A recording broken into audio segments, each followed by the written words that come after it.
Assalamualaikum warahmatullahi wabarakatuh. Sebelum kita memulai pembelajaran pada hari ini, hendaklah kita mengucapkan basmalah. Bismillahirrahmanirrahim. Baiklah, materi kita pada hari ini itu tentang kaidah am dan kaidah khas. Baiklah, pertama kita masuk pada kaidah am. Pengertian am menurut bahasa, am berarti umum, merata, dan menyeluruh. Sedangkan menurut istilah, am adalah lafaz yang menunjukkan pengertian umum yang mencakup satuan-satuan atau afrad yang terdapat dalam lafaz tanpa pembatasan jumlah tertentu. Seperti lafaz insan pada firman Allah, yaitu innal insana lafil khusrin, yang artinya sesungguhnya manusia itu benar-benar dalam kerugian. Kan ada lafaz al-insana, itu yang termasuk pada kaidah am. Maksud dari insana itu adalah insana itu berarti manusia. Yang disebut insan itu meliputi dan mencakup seluruh manusia, baik yang laki-laki, perempuan, anak kecil, anak yang sudah dewasa. Pokoknya semuanya sudah mencakup ke dalam manusia. Maka disebut itu dengan am. Am tadi itu kan berartinya umum. Berarti umumnya itu menyeluruh untuk semuanya. Selanjutnya yaitu bentuk lafaz am dan contohnya. Yang pertama, lafaz kullu dan jami'an, seperti pada firman Allah, kullu nafsin za'iqatul maut, yang artinya tiap-tiap yang berjiwa akan merasakan mati. Jadi, siapa saja yang bernyawa, pasti dia akan merasakan mati. Pokoknya semuanya makhluk hidup yang ada di muka bumi ini, pasti dia akan merasakan mati.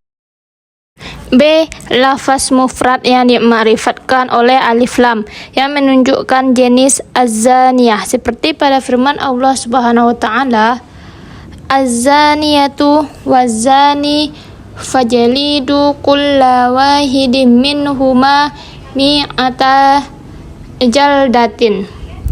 Artinya, perempuan yang berzina dan laki-laki yang berzina, maka deralah tiap-tiap seorang dari keduanya 100 kali dera. Maksudnya ialah semua yang berzina, mushan baik perempuan maupun laki-laki, wajib didera 100 kali. Yang C-nya itu lafaz jamak yang dima'rifatkan dengan alif lam yang menunjukkan jenis al-mutallaqatu, seperti pada firman Allah, wal mutallaqatu yatarabbasna bi anfusihinna salasata quru. Artinya, wanita-wanita yang ditalak hendaklah menahan diri atau menunggu 3 kali quru. Maksudnya ialah siapa saja yang namanya wanita apabila ditalak suaminya wajib menunggu 3 quru atau suci.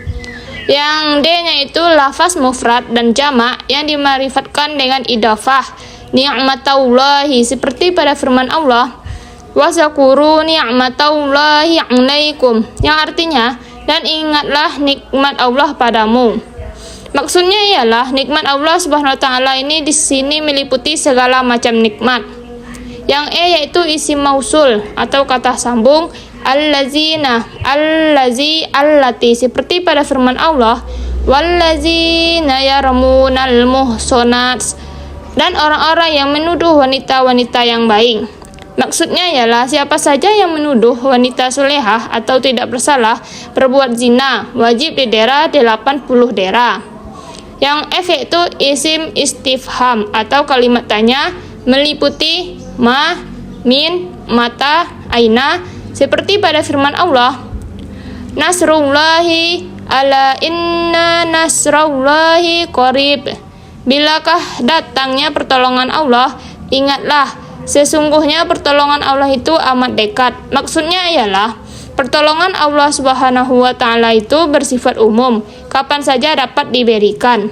Yang G-nya itu isim nakirah sesudah la nafi, seperti pada sabda Nabi Muhammad SAW, la hijrata ba'dal fathi, Tidak ada hijrah setelah penaklukan atau Mekah. Maksudnya ialah semua orang muslim yang berpindah dari negara orang non-muslim ke negara orang muslim tidak dinamakan hijrah. Yang hanya itu lafaz-lafaz yang meliputi mu'asyarah, ammata, sairu, kafah, yang artinya semua. Seperti pada sabda Nabi Muhammad SAW, "Hai para pemuda, barang siapa di antara kamu mampu untuk menikah, maka hendaklah menikah." Maksudnya ialah semua pemuda yang sudah mampu menikah, maka diwajibkan segera menikah. Yang ketiga yaitu kaidah am. Yang kaidah pertama itu al-umumu la yatasawwaru fil ahkami. Keumuman itu tidak menggambarkan suatu hukum. Maksudnya, kaidah ini lafaz am itu masih global, masih bersifat umum dan belum menunjukkan ketentuan hukum yang jelas dan pasti. Contoh pada firman Allah SWT dalam Quran surat Hud ayat 6. Maksud dari ayat ini itu semua binatang yang melata di bumi ini akan ditanggung rezekinya oleh Allah SWT. Kalimat semua binatang melata itu mengandung pengertian keseluruhan jenis binatang melata yang ada di bumi ini, baik yang ada di daratan maupun lautan. Yang B kaidah kedua. Al-mafhumu lahu umumun. Makna tersirat atau mafhum itu mempunyai bentuk umum. Maksud kaidah ini adalah makna tersirat atau mafhum dari sebuah kalimat menyimpan arti umum atau belum jelas dan pasti. Contohnya pada firman Allah Quran surat Al-Isra ayat 23. Makna tersirat atau mafhum dari ayat ini perkataan bersifat umum dapat bermakna mencaci, menghina, berkata kotor yang semuanya hukumnya haram. Yang C kaidah ketiga yaitu al-mukhatibu yadkhulu fi umumi khitab. Orang yang memerintahkan sesuatu maka ia termasuk di dalam perintah tersebut. Kaidah ini dapat dipahami bahwa hukum yang berlaku orang yang memerintah dan juga berlaku bagi orang yang diperintah. Kecuali dalam hal ini tidak berlaku bagi Allah Subhanahu wa taala. Contohnya adalah seorang guru memerintahkan peserta didiknya untuk tidak datang terlambat atau tepat waktu. Yang D itu kaidah keempat, al-ibratu bi umumil lafzi la bi khususis sababi. Pelajaran diambil berdasarkan keumuman lafaz bukan karena kekhususan sebab. Selanjutnya itu tentang kaidah kas. Menurut bahasa, kas artinya tertentu.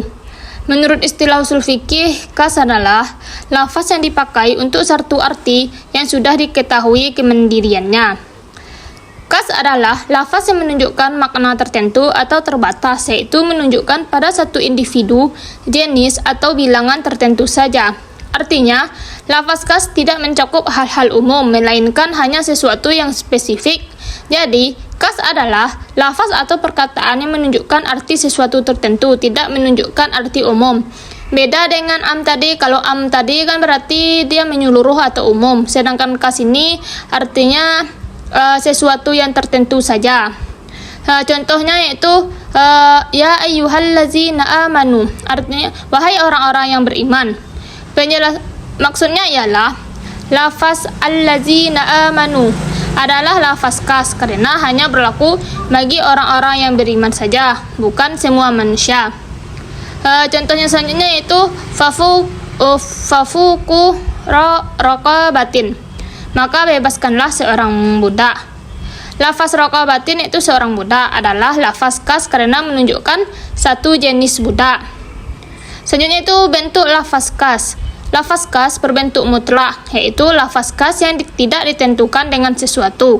Maksudnya adalah apabila dalam nas itu terdapat lafaz yang menunjukkan makna kas, selama tidak terdapat dalil yang mengalihkan dari makna hakiki ke makna lain, maka harus diartikan sesuai dengan arti hakiki. Contohnya, hukuman bagi pelaku zina mushan, yaitu 100 kali dera. Maka sanksi hukuman tersebut tidak boleh kurang atau lebih dari 100 kali dera. Selanjutnya itu lafaz kas berbentuk kas atau muqayyad yang ditentukan dengan sesuatu.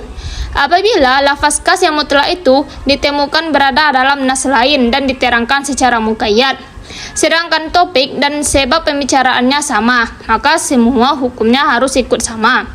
Contohnya keharaman darah di dalam Quran surat Al-Maidah ayat 3 ditentukan oleh lafaz am, darah yang mengalir atau yang membeku atau semua darah, hukumnya ialah haram.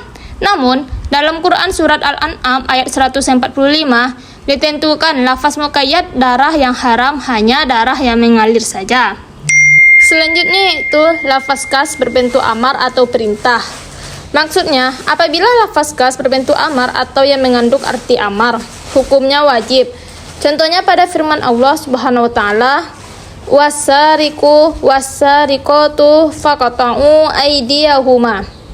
Laki-laki yang mencuri dan perempuan yang mencuri, potonglah tangan keduanya, atau sebagai pembalasan bagi apa yang mereka kerjakan. Quran surat Al-Maidah ayat 38. Maksudnya, lafaz khas berbentuk amar, faqata'u, mengandung makna potong tangan, hukumnya wajib pada kasus pencurian apabila memenuhi satu nisab barang yang dicuri. Selanjutnya yaitu lafaz khas berbentuk nahi atau larangan. Maksudnya adalah jika lafaz khas itu mengandung arti nahi, hukum yang terkandung di dalamnya adalah haram. Contohnya pada firman Allah SWT dalam Quran surat Al-Baqarah ayat 221. Wala tankihul musyrikat hatta yu'minna. Dan janganlah kamu menikahi wanita-wanita musyrik sebelum mereka beriman. Larangan pada ayat tersebut menunjukkan hukum haram. Namun, apabila terdapat tanda yang memalingkan lafaz dari arti yang sebenarnya karena adanya qarinah, maka pengertian hukumnya harus disesuaikan dengan tanda tersebut. Memungkinkan mengandung arti makruh, doa, irsyad, dan lain sebagainya. Apakah sampai di sini Anda semua paham? Paham, Bu? Baiklah. Marilah kita akhiri pembelajaran kita pada hari ini dengan mengucapkan hamdalah. Alhamdulillahirabbil alamin. Sekian dari Ibu. Wassalamualaikum warahmatullahi wabarakatuh.